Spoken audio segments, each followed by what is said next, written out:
Romanticism, also known as the Romantic Era or Romantic Period, was an artistic, intellectual, and literary movement that spanned from the late 18th century to the early 19th century and originated in Europe, especially from countries such as England, Germany, and France. The Romantic Era revolutionized the way people interpreted the world. Imagination and emotion were emphasized through artistic means, and the expression of feeling became the core idea of this movement. It was characterized by a number of styles, including all of the following: the idea of youth as the golden age, and adulthood as corruption and lack of purity; nature as beauty and truth; heroic individualism; the focus on social outsiders and the importance of their ideas; nostalgia in the past; desire, love, or personal motivation; the focus on common people as holders of truth and sentiment; human psychology and Gothic emotions; the superhuman or supernatural; and of course, the emphasis on the imagination and feelings. The onset of Romanticism was spurred by the French Revolution and the Enlightenment Age. The Enlightenment era caused a wave of new ideas, intellectual drive, rationality, and emotional spirit, which in turn prompted the French Revolution. This revolution created a multitude of political, social, and economic changes in Europe, and these changes cultivated an imaginative climate, which some called the spirit of the age. This spirit was linked to and inspired by the politics of the French Revolution. Enthusiastic support of the revolution from England and bordering countries drove this advent of new thinking. The grim and violent turn of the revolution and the defeat of French Emperor Napoleon carried Europe into a dramatic period of political ideas and thought, but these political views translated into an artistic wave of romantic expression, and thus Romanticism was born. Going against previous ideas brought upon by realism, this new romantic way of thinking was controversial. In addition to the individual mind, Romanticism brought about a sort of freedom in which writers can express themselves. The period, in essence, reversed what the neoclassical period of the 18th century established as a norm. Instead of using super fancy vocabulary and diction, writers would now use the vernacular and more normal cadences. They also began to start from the rhymed stanza to blank stanzas. However, some criticized the art while most began to adapt it for themselves. William Wordsworth and Samuel Taylor Coleridge were inspired by these changes and expressed their artistic vision in their lyrical ballads in 1798, which revolutionized the theory and practice of poetry.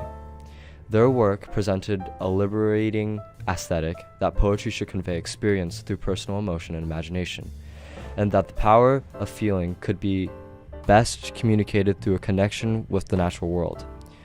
Wordsworth went on to write The Prelude, which illustrated life in the sublime and highlighted its philosophy of nature.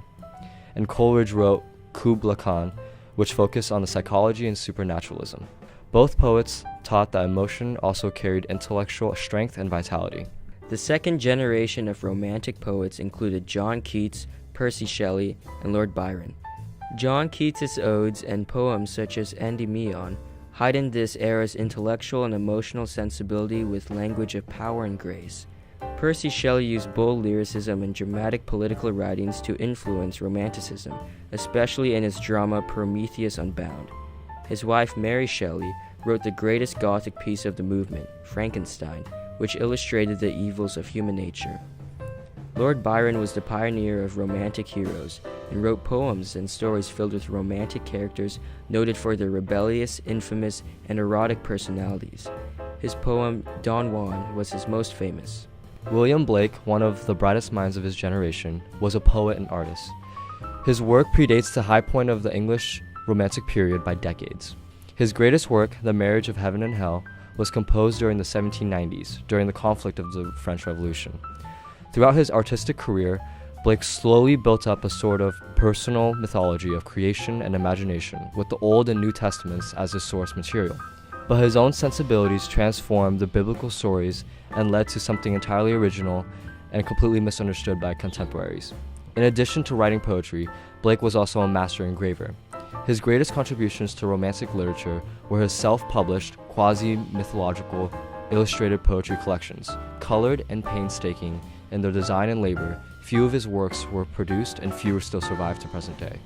In the United States, Romanticism found its voice in the poets and novelists of the American Renaissance, such as Nathaniel Hawthorne, Edgar Allan Poe, Emily Dickinson, and Washington Irving. The beginnings of American Romanticism drew from the past of the New England Transcendental movement.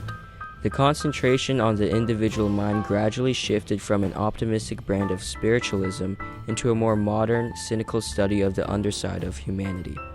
The political unrest in mid-19th century America undoubtedly played a role in the development of a darker aesthetic.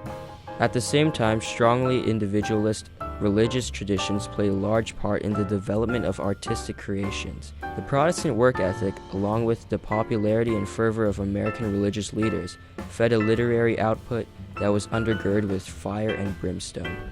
Many authors and poets contributed to the onset of Romantic thinking. The Romanticism movement revolutionized the way people viewed the world by thinking with more feeling, imagination, and creativity.